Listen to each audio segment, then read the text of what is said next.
Welcome back to Evening News with the Edinburgh Observer.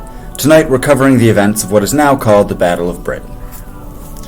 Following the German invasion of France and the fall of France, Air Chief Marshal Hugh Dowdling argued that the fighter command's involvement in defending France and its people against Nazi Germany has risked the future of Britain, stating that in these desperate attempts to try to secure democracy in our world, we are letting our own homeland be up to invasion.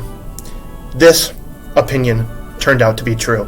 On June 30th of 1940, Hermann Göring, head of the Luftwaffe, gave the order to draw the RAF into battle. This, now being known as the Battle of Britain, has officially started on July 10th and has ended on October 31st of 1940. But before this, the Battle of Britain is described as having 4 phases. The first phase began around July 10th, lasting until 12th of August 1940. During this time, the German air forces were targeting shipping convoys along the English Channel. Adolf Hitler, the dictator of Germany, demanded that the RAF must be eliminated at all costs. Following this, the second phase of the battle began on August 13th, lasting until the 18th. The phase consisted of air attacks on airfields and radar stations throughout Britain. The German air forces intended to destroy the aircraft of Fighter Command, either in the ground, on the ground, or in the air.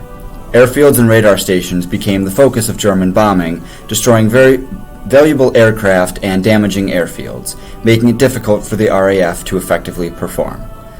The airfields of Group Number 11 in the southeast of England suffered the heaviest attacks, with small civilian airfields being used in emergencies. Coming after this was the third phase of the Battle of Britain, going from the 19th of August to September 6th.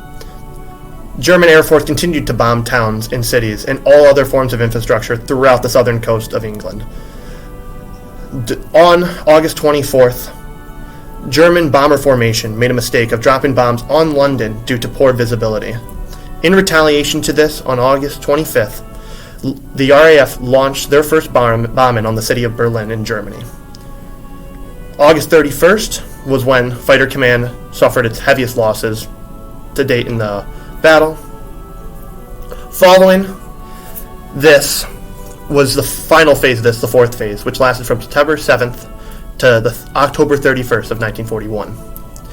Most of this phase included mass bombings which were launched against London and its people in retaliation of Berlin's bombing and, of course, other major British cities.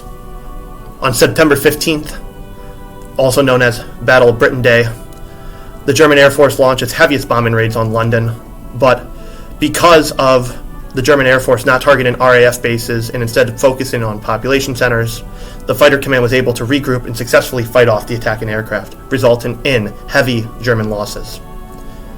September 17th, Hitler postponed the invasion of Britain, also known to us now as Operation Sea Lion. In October, the German Air Force forced their bombing raids on British cities at night to reduce casualties that were sustained in daytime fighting. Because of this, their operations became much smaller and therefore lowered their capacity and effectiveness of their bombings. And because of this lack of air superiority, on October 31st, 1940, the German Air Force was denied air superiority by the RAF, officially ending the Battle of Britain. And now we go to our news correspondent in London, Mr. Peyton Spadarico. Thank you. I'm reporting from an underground location. In the whole battle, the RAF lost around 1,500 airplanes. German losses were even higher, with a total of 1,887. Around 43,000 civilians were killed in the Battle of Britain, over half of those deaths occurring in London. Many houses and buildings have been damaged or completely leveled in the air raids. Although destruction has been displaced many people in Britain, the overall morale of the British people remain high. All this was an attempt to prepare for a land invasion of Britain. However, the RAF successfully repelled the German efforts, allowing Britain to continue the war effort. Amen.